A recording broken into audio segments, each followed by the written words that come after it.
The sun was setting behind the hills when John, a quiet farmer on the edge of Earth's outer colony, walked back toward his small house.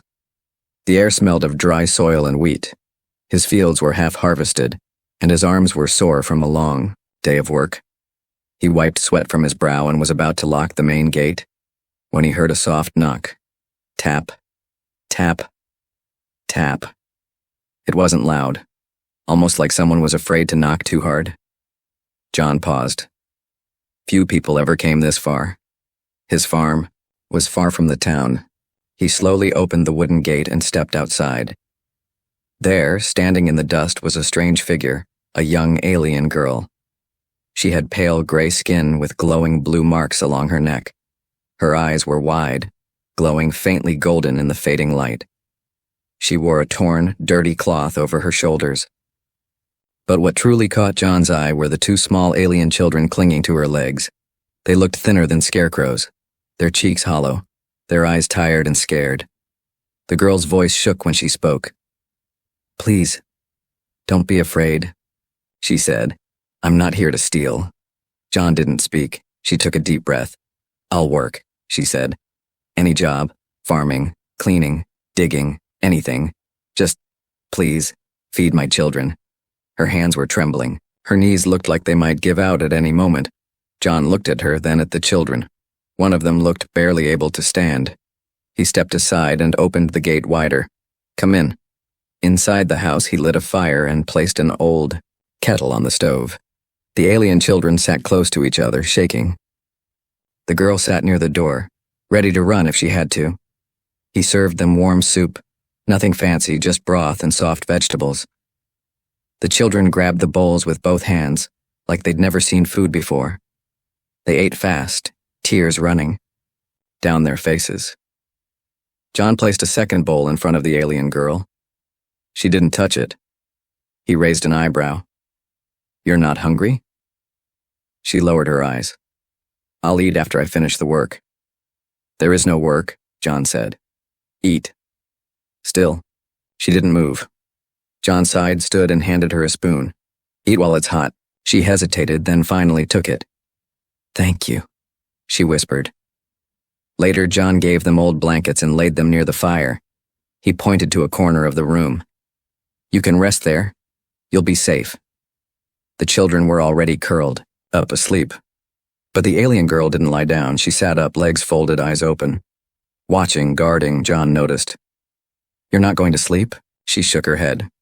"I can't. Not yet." "You think I'll hurt them?" She didn't answer. He didn't push. He just walked to the other side of the room, placed his old hat on the hook, and sat in his wooden chair. "I'm not like the ones who made you afraid," he said softly. She looked at him. Her lips trembled. "That's what they all say." John nodded slowly. "Then I won't say it again. I'll just show you." Hours passed. John dozed off in his chair. The alien girl remained still. But when she saw the children sleeping peacefully, when she felt the fire's warmth, when she realized the man across the room had not moved from his chair, she finally closed her eyes. And for the first time in a long time, she slept. Morning light spilled through the small window of the farmhouse. John stood outside feeding the chickens. His hands moved slow and steady, but his thoughts were still on the girl and her children inside. She had come from nowhere. Desperate, quiet, proud. He'd seen that look before. People who had nothing left but still tried to keep their dignity. When he stepped back into the house, he saw her standing near the stove. She had cleaned the floor, folded the blankets, washed the bowls they had used, and now she stood silently waiting. "I told you to rest," he said. She shook her head. "I said I would work." "You weren't lying," John muttered. She stepped aside and pointed to the corner where the children still slept, curled under the blanket. "I didn't wake them. They were cold and tired." John nodded. He pulled out some flour, oil, and dried herbs from a small cupboard. "You ever made flatbread?" he asked. The alien girl hesitated. "No, but I can learn." "Good," he said. "Let's make breakfast." She watched every movement he made. How he kneaded the dough, how he shaped it, how he turned it over a warm pan until it was golden brown. "Now you try," he said, handing her some dough. Her fingers were unsure. She pressed too hard at first, then too soft. But after 3 tries, she made something close enough to pass. He didn't laugh. He didn't mock her. He just nodded. Not bad. When the smell filled the cabin, the 2 alien children woke up slowly. Their noses twitched. Their eyes widened. The girl handed them warm pieces of bread wrapped in a cloth. They grabbed the food like it might vanish, then looked at her as if waiting for permission. She smiled softly and nodded. They ate quickly, but not like before, not like desperate creatures. This time they chewed slowly, carefully. It was the first real meal they'd had in weeks. John placed his hand on the table. "You got a name?" The alien girl looked down. After a moment she said, "My people called me Sina, but it's hard for humans to say." John shrugged. "Then I'll try." She looked up, surprised. "I'm not afraid of your name," he added, "and I won't change it just to make myself comfortable." Sina looked at him differently now, not as a threat, but maybe, just maybe, as someone real. After breakfast, she stood and asked, "What can I do today?" John pointed outside. "You can help me clean the tool shed." Without another word, she followed him out. She worked with her sleeves rolled up, quiet and focused. Her hands were fast, her back strong. She didn't complain, even when splinters cut her fingers or dust filled her lungs. John watched her closely. Not because he didn't trust her, but because he saw something in her, something familiar, a fire that had refused to go out. At noon, he handed her water. She drank with both hands, then handed it back with a bow. "You don't need to bow," he said. "It's respect," she replied. "Where I come from, we bowed to those who didn't hurt us." John frowned. That sounds like a place where kindness was rare. She didn't reply. By the time the sun dipped low again, the shed was clean. The children had played quietly with sticks and stones outside. Sina had kept an eye on them the entire time, never letting them wander far. That evening, John served stew made from old vegetables and dried meat. It wasn't much, but to Sina and her children, it was a feast. Later, after the children had fallen asleep again, she stood at the door and looked out at the stars. John sat on the porch beside her. "You don't say much," he said. "I spoke too much before," she replied. "It got me hurt." He didn't press her, just nodded. Then after a moment she asked, "Why are you doing this?" He shrugged. "Maybe I'm just tired of seeing good people broken." She looked at him, really looked. "I don't have anything to offer but work." John turned to her. "You offered your word, you kept it. That's more than most." She looked at the cabin behind her, then at the stars, then at him, and for the first time since arriving, she smiled. Just a little, but it was real. Night came early that day. Clouds rolled over the sky and covered the stars. The wind whispered through the fields, brushing the long grass like fingers searching for secrets. Inside the farmhouse, the fire crackled softly. The 2 alien children were asleep, curled together under a thick blanket. John sat at the table, sipping hot tea. Sienna stood by the window. She hadn't spoken much all day. She worked harder than usual, cleaning, cooking, even fixing one of the broken fence boards. She moved like a machine, but John could see the tension in her shoulders. Something was building inside her, and tonight it was going to come out. "You don't rest," John said quietly, "even when I tell you to." Sina didn't turn. "I can't afford rest," she replied. "Why not? You and the kids are safe here."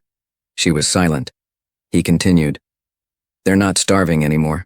No one's chasing you here. You can slow down." Her hand tightened on the window frame. "That's what I thought once before," she whispered, "and I was wrong." John didn't say anything. He waited. Finally, she turned around. Her eyes weren't glowing like before.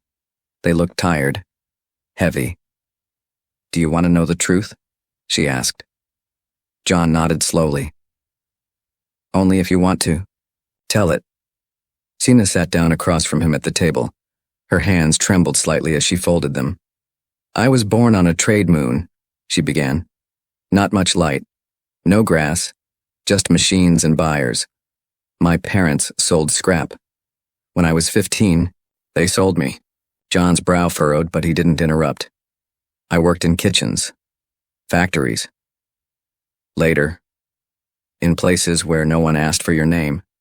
Just your body. Her voice didn't shake. She had told this to herself so many times. It had become a cold practice tale. I escaped twice.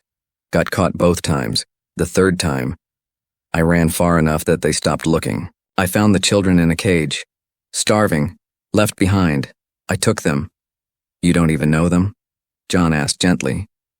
Sina shook her head. No. But they looked like I did. So I didn't ask questions. I just took them. John stared at her. You're not their mother. But you became one. Sina's throat moved. I didn't want them to feel the kind of silence I did when I was alone. The kind that makes you feel like you'll vanish if no one speaks your name.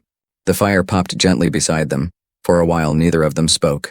Then John leaned forward. They ever thank you? Sina smiled faintly. Children don't need to. I see it when they sleep and don't wake up screaming. John nodded. That's how I knew they trusted you. They sleep like they belong. She looked at him, something soft in her eyes. Do you think someone like me deserves to belong? John didn't blink. I think someone like you earned it. Her breath caught. She hadn't expected kindness. She hadn't expected belief. A log shifted in the fire. Sina stood and walked over to it, poking the flames gently with a stick. People think aliens don't feel things the way humans do, she said. They're wrong. I don't, John said. She looked back. Don't what? I don't think you're less than human. I think you're more than most. Tears filled her eyes. But they didn't fall.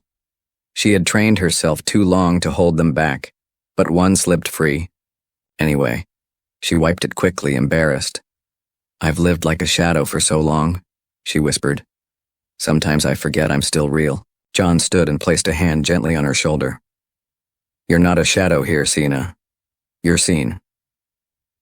Later that night, Sina lay down near the children. She held them both close, her arms wrapped tightly around them. Not because they were in danger now, but because she remembered what it felt like to be alone in the dark, and this time she wouldn't let that happen to them, or to herself. Not again. 3 days passed. The routine became peaceful, almost like a real family. Sina cooked, cleaned, helped in the fields. The children played with sticks and helped gather eggs. John smiled more than he had in years, but peace doesn't last long in small towns. Not when people start talking. It began when John went into the nearby village for supplies. He entered the general store, like always. But the room grew quiet the moment he stepped in. 2 men stood near the counter, whispering. One turned and stared. You've got someone on your land, he said. John didn't respond. A woman, the other added. Not human. John placed a sack of grain on the table. Is there a problem? The storekeeper sighed. People are worried, John. She doesn't belong here. She's not hurting anyone, John said calmly. She's an alien, the first man snapped. How long before she steals something? Brings others? John's jaw tightened. He didn't shout. He didn't explain. He just picked up his supplies and left. That night, Sina saw his face when he returned. What happened? She asked. Nothing I didn't expect, he muttered. She was silent. Then she said, They know about me. He nodded. You should send me away. John looked at her sharply. Why? Because I don't want to make your life harder. You didn't make my life harder, he said. You made it better. Her hands tightened around the edge of the table. Still, people talk. They always talk. And then they act. John stepped closer. Let them. The next day, a stranger came to the gate, a large man with a red scarf and two others behind him. All three stared at the farmhouse like it didn't belong. John met them at the gate. "We heard you're housing some outsiders," the leader said. John folded his arms. "My land. My business. Your land's part of this village, and we don't like strangers hiding things." John's voice grew cold. "She's not hiding. I invited her. You're protecting one of them." The man spat at the ground. "After all they've done? They nearly destroyed our colony 10 years ago. She wasn't part of that. Doesn't matter, she's one of them." "She's raising children," John said. "She's working harder than anyone here. She saved 2 lives. That counts for something." The man shook his head. "You're making a mistake." "No," John said. "You are. If you come back here to threaten her again, I'll make sure you don't come back at all." The men glared but left. Sheena watched it all from inside, holding her breath. That night, John found her sitting on the porch holding the smallest child in her arms. "I'm sorry," she whispered. "For what? For bringing you trouble?" John sat beside her. "I lived alone before you came," he said. "Not peaceful. Just empty. You didn't bring trouble. You brought life." She stared at the stars. "I was taught to keep my head down, to not speak unless spoken to accept shame instead of fighting it." John looked at her. "What do you want to teach them?" He nodded toward the children. She was quiet, then said, "That they can raise their heads. That they have worth. That they can grow where they were once left to rot." "Then stay," John said, "and do that right here." The next day, someone threw a rock through the farmhouse window. The children screamed. Sienna pulled them close, shielding them. John rushed outside but saw no one, just footprints in the dirt. He fixed the window silently. Sienna looked at him. "You still want us here?" "Yes," he said without hesitation, "but now they'll never stop." John touched her shoulder gently. "Then we won't stop either." Later that evening, as the children slept, Sienna stood outside again. The air was cool. The sky was clear. John joined her. "You're not afraid?" she asked. "I've faced storms before," he replied. "You don't run from them, you stand your ground." She looked up at him. "Even if it's for someone like me?" He nodded. "Especially then." The sky turned dark before noon. Thick clouds rolled across the hills, swallowing the sun. The wind came first, strong, sharp, bending the trees and pushing dust into the air. John stood on the porch, eyes narrowed at the horizon. "That's not just rain," he muttered. Sheena came up beside him, holding one child on her hip, the other clinging to her leg. "Storm?" He nodded. "Big one. The kind that floods fields and rips roofs." He looked at his crops. Dozens of rows ready, to be harvested, his whole season's work. And if this storm hit hard, everything would be lost. Sienna saw the fear in his eyes. She turned to the children. "Inside. Now." They obeyed, running inside without a word. John stepped down from the porch, moving toward the field. "I need to dig water channels, divert it before it soaks everything." "You'll never finish in time," she said. "I have to try." He picked up his shovel and ran toward the wheat. The wind grew louder. The first drops fell, cold, fast, heavy. John dug fast, but the earth was already turning to mud. His hands slipped. The wind knocked his hat off. Rain hit like stones now. Sienna appeared beside him, grabbing another shovel. "What are you doing?" he shouted over the storm.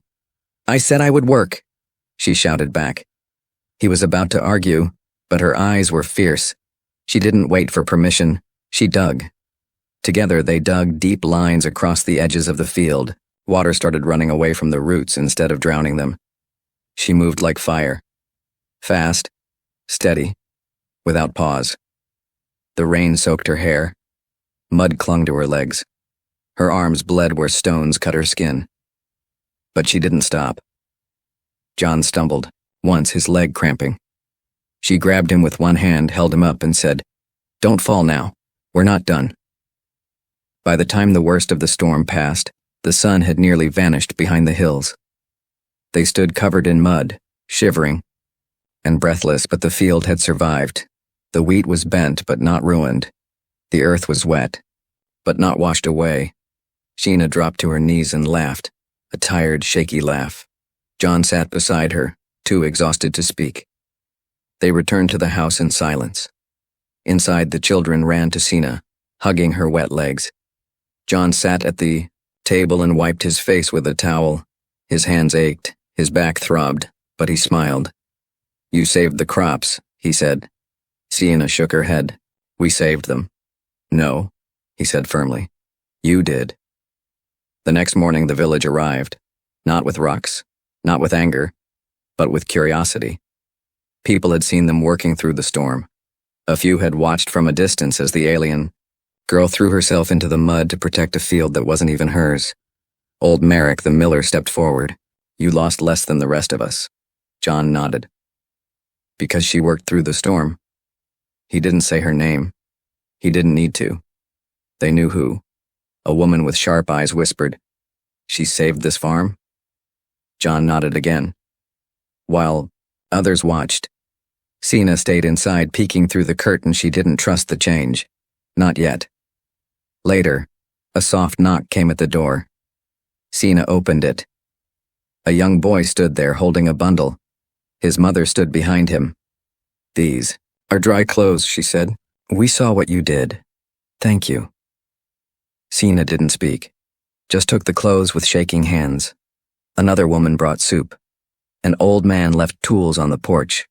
The same people who once whispered were now trying, slowly, to understand. That night, Sheena sat by the fire, her legs wrapped in bandages, her hands still sore. John handed her a cup of tea. "You didn't have to do it," he said. She looked at him, her voice soft. "I did. This land gave me food, gave my children peace. It gave me you." He looked down at his cup, not speaking. She smiled. "It was the first place that didn't ask me to be less, so I gave it everything I had." Outside, the field stood tall in the moonlight, and for the first time, the village saw her not as a burden, but as one of their own. The rain had passed. The sky was blue again, and the wind carried the scent of wet earth and growing crops. John's field, once feared to be lost, stood proudly, green, strong, and alive.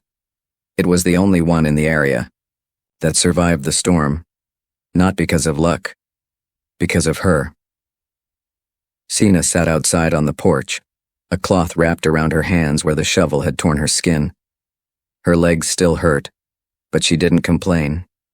She watched her children chase each other in the grass. They laughed now, real laughter, not the quiet, scared sounds they used to make. For the first time, they weren't just surviving. They were living. She turned her head as footsteps approached. John came up beside her, holding a wooden box. Inside were nails, a hammer, and sandpaper. "What's that for?" she asked. He pointed to the old fence. "I thought we'd build something new. Together." She smiled. "Something that lasts?" He nodded. "Like you." As they began working, someone appeared at the gate. It was Merrick, the old miller, with a sack of flour on his back. John stepped forward, cautious, but Merrick raised one hand. "This is a gift, for her, and her children." Sheena looked up from the fence. "Why?" Merrick placed the sack down slowly. "Because I was wrong." She blinked. "I said things, thought things, ugly things, but I saw what you did. No one else ran into that field. You did. For a man who didn't owe you anything." He looked down at the ground. "I wanted to say, thank you, and I'm sorry." Sheena stood slowly. She stepped forward, and she bowed. "Thank you," she said softly, "for seeing me." Later that day, others came too. A woman brought new shoes for the children. Another came with seeds and cloth for curtains. One of the men who had once thrown the rock through their window came and stood silently, holding a wooden toy. He said nothing, just left it on the porch and walked away. Sheena's eyes filled with tears, not because of pain, but because of acceptance. That evening, she sat on the porch steps, watching the sky turn orange. John sat beside her, sipping warm tea. You were right, she said. About what? People do notice, maybe not at first, but they remember kindness. John nodded. And strength. You showed them both. She looked down at her hands. I used to think I had to prove myself to be useful, to earn every breath. You've earned more than that, he said. You've earned a place. The children came running up the steps, both of them holding small bundles of wildflowers. For you, Mama, the younger one said. Sheena's breath caught. She took the flowers in her hands, smiling so wide it almost hurt. Thank you, she whispered. They ran off again, laughing and chasing each other in the tall grass. John looked at her. They're healing too. She nodded. Because of here. Because of you. He looked out at the land. You're part of this now, Sina. This farm. This life. It's not just mine anymore. She turned to him. It feels like the first time something fits. He smiled gently. Then let's keep building it. That night she stood at the window, watching the moonlight spill across the field. Her children slept peacefully nearby. She held the wooden toy the man had left. The same man who once hated her. It was carved carefully, a little alien girl holding a flower. Tears slid down her cheeks, but this time, they didn't come from sadness. They came from belonging. The sun was warm. The earth smelled fresh and birds sang from the trees. The children laughed as they picked wild berries near the fence. Sina stood in the field, her hands on her hips, eyes on the wheat swaying in the wind. A light breeze ran through her silver hair. This place no longer felt borrowed. It felt like home. John walked up behind her, wiping sweat from his brow. The soil's holding, he said. We'll have a good harvest. She nodded. We. He smiled. That's right. We. She turned to him. You say it like I've always belonged. You have, he replied. The land just took a little time to agree. She laughed, softly. It was real, clear and unafraid. Later that evening, after the children were fed and sleeping, John asked her to come sit on the porch. The sky was painted orange and pink. Stars were just beginning to appear. He held something in his hand, small and wrapped in cloth. Sina sat beside him, curious. What's that? She asked. He placed it in her hand gently. She unwrapped it slowly. Inside was a folded paper. Indeed, her eyes widened. She looked at him in shock. This is land. John nodded. I had it split. One section is now yours. Official. Legal. Her hands shook. Why would you do this? He didn't look away. Because this land grew stronger with you on it. Because my life grew brighter with you in it. Because your children made this house feel alive again. Because no one should live waiting to be kicked out. Her breath caught. And, he added softly, because I want you to stay. Not because you have nowhere to go, but because you choose to. Tears slipped down her cheeks. I came to your gate with nothing, she whispered. Not even hope. You had 2 children and your word, he said. That's everything. She stared at the deed, still not believing it. I used to give everything I had just to survive one more day. You're not surviving now, John said. You're living, and you deserve to live with something that's yours. Her voice cracked. No one's ever given me anything without asking for something in return. I don't want payment, he said. I want partnership. She stood up slowly, looking at the stars above, then down at the land around her. Everything felt different, not because it changed, but because she had. The next morning, the village gathered for market day. John stood beside Sina as she brought fresh herbs and wild berries to trade. People greeted her by name. The children played with others. A woman asked her for help stitching a torn jacket. Another offered her a basket of bread in return for her advice on soil. She smiled, confident, grounded. Later, as they walked back to the farm, John looked over at her. I have one more offer, he said. She raised an eyebrow. More land? He chuckled. No, just a simple question. He stopped, then faced her. I know this isn't the life you dreamed of, but would you share it with me? She blinked. He continued. Not as a worker, not as a guest, as family. My wife. Her mouth parted, her eyes softened. You still want me? After all my past? I don't want the past, he said. I want you, the woman who saved my crops, who raised children without a name, who brought love back into this place. Sana looked at him. Then she looked at the children playing in the grass. Then she looked at the land. Hers now too, and she said softly, Yes. That evening, under the stars, Sina held her children close and whispered, We came here, asking for food, we gave work, but we found everything we never knew we deserved. And when she lay down beside the man who once opened a gate to her, she finally closed her eyes in peace. Not a guest, not a servant, not a shadow, but as a wife, as a mother, as a woman with a name and a home,